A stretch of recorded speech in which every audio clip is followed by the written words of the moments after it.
Risi here. Let's get right into it, talking hockey.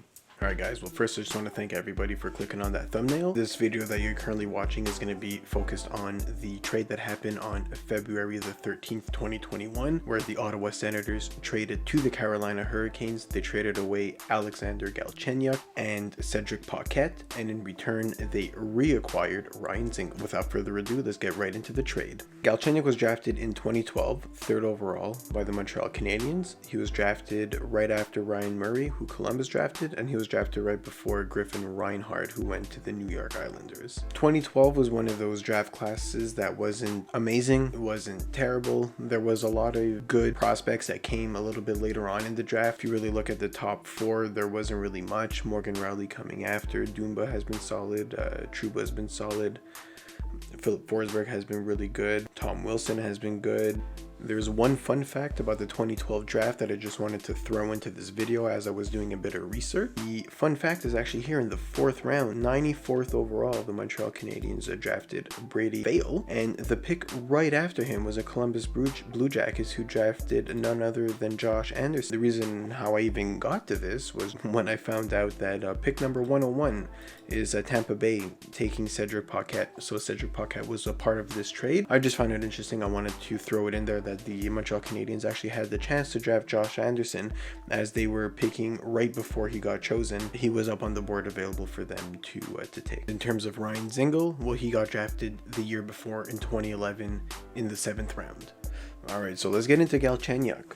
So Galchenyuk, 2012, 3rd overall. He started off his career pretty promising. So he was scoring goals, he was getting assists, he was a plus player. That was in his first year, and after that, he actually continued to progress in a positive way. Except for his plus minus. That was always been one part of his game where he wasn't even up until now, never really able to sort out.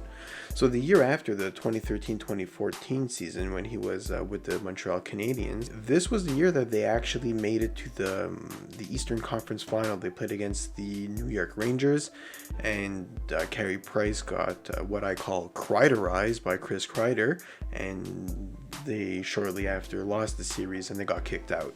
So the 2013-2014 season, he was almost at a half a point per game, but he was a minus 12. The year after that, 2014-2015, 46 points in 80 games. You can see his points are going up. He's above a half a point per game, plus 8. Everything's looking good. In the playoffs, however, he only got 4 points in 12 games. So after getting more than a half a point per game during the season, he now ends up with 1/3 of a point per game in the playoffs. The following year, 2015-2016, his point total actually goes up by 10 points. So it went from 46 to 56 points in 2 more games. The difference though is that at this time he was a minus 8 instead of a plus 8. So he gave up 16 goals more during that year against than what he scored while he was on the ice. And it's really the next year, which was really the pivotal year for Galchenyuk. So the year of 2016-27, he got injured this year. He was on pace for a really, really good season this year. He had 23 points in 24 games up until he got injured. Now, I'm not sure what I'm allowed to show or not allowed to show, so what I'll do is I'll show a screenshot of what happened, and I'll leave the link down below from Sportsnet where you'll be able to see the whole clip. I just don't want to get copyrighted by showing the clip. But it was a very innocent looking knee-on-knee collision where Anze Kopitar from the LA Kings kind of glided right into him. So Galchenyuk was skating one way while looking another way, and through his blind side, Kopitar nonchalantly just comes in and smacks his knee, like knee on knee. It was one of those accidentally on purpose type of things. So you're going to see by the screenshot exactly what it looked like, but I do watch the video, which is linked down below, just so you can actually see the play. Very innocent looking play. He later leaves the game, and he missed about 21 or 22 games that season. And when he got back, he just wasn't at it. So he was 23 points in 24 games, so pretty much a point per game. And then in the next 40 games almost, he only got 20 points. Well, I say only, it's still a half a point per game.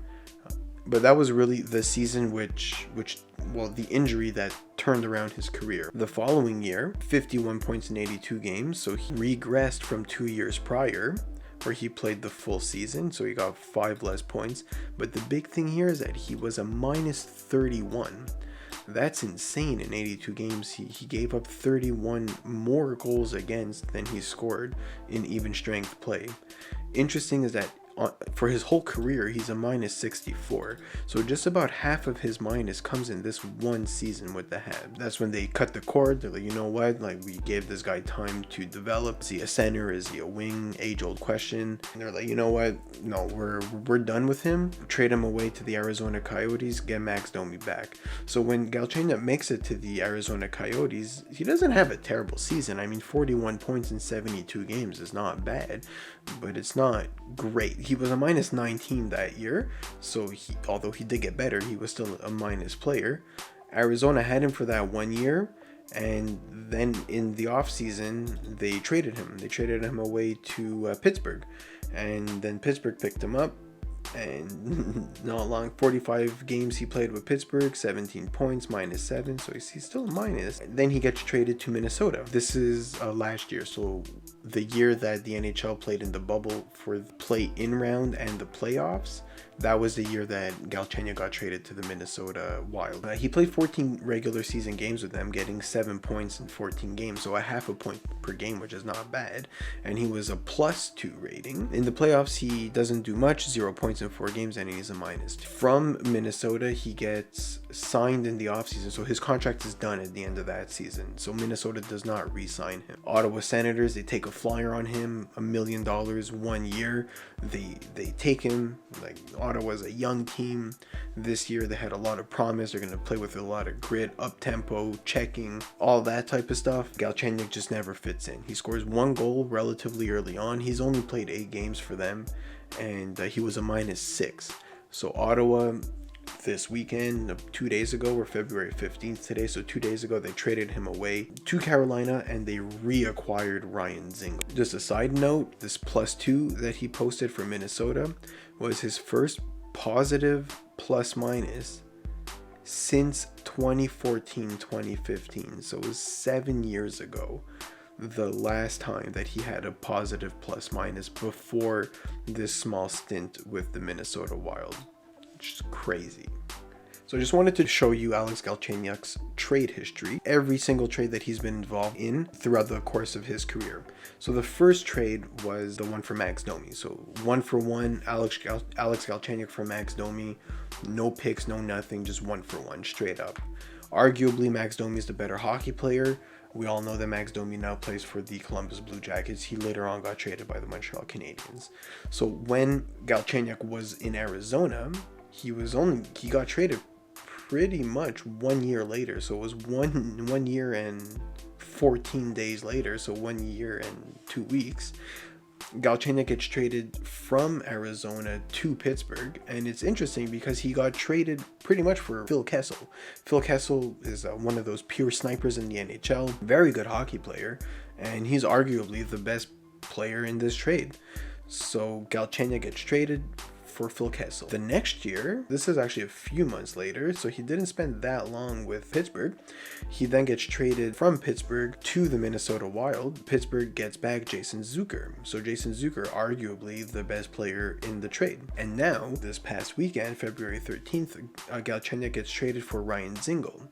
And Ryan Dzingel is arguably the better player in this trade. So interesting enough, Galchenyuk has, throughout his career, he's built up enough name recognition in order to get traded for better players. I mean, we could get into it in terms of some of the trades have more than just him in it. Example, Galchenyuk and Pierre-Olivier Joseph. Now it's Galchenyuk and Paquette. But ultimately, the team trading away Galchenyuk receives back the best player in the trade. And that's just one of those interesting notes that I just wanted to throw in there just so you guys can know. So all this begs the question is, what's next for Alex Galchenyuk?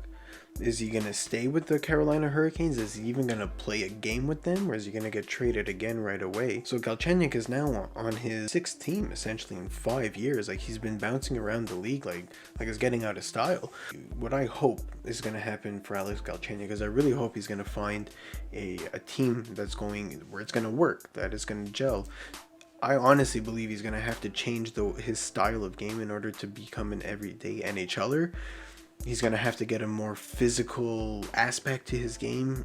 This plus minus that he's been getting, like minus every single year, essentially, that's going to have to stop in order for him to be relied upon from the coaching staff. We all know that Galchenyuk has a lot of upside in terms of how flashy he is, his vision, his shot. But he just doesn't have the whole package in order to really make him a viable everyday NHLer. So my hope is, with Carolina, I really hope this guy stops bouncing around from team to team to team. I really hope he's going to be able to find a home where he's going to be able to show his owners what he has to offer, whether it be on the fourth line, third line, second line, or first line, whatever line he ends up on. I just want Galchenyuk to be happy where he is. If there's off the ice stuff that's happening or not, I mean, I don't know the guy, so I wouldn't be able to let you know. But I just really hope that everything is okay with him mentally, and that he's going to be able to really give it his all and be accepted by the team that just traded for him. Alright guys, thanks for making it this far in the video. Hopefully you guys enjoyed it. Don't forget to leave a like, rating, and subscribe down below, and leave a comment. Today's question of the day is, do you think that Galchenyuk is going to finish off this season with the Carolina Hurricanes? And I guess follow-up question is, do you think he's going to start next season with the Carolina Hurricanes, or will he be traded again? Let me know down below. And don't forget to like, comment, and subscribe, and I'll see you on the next one. Take care.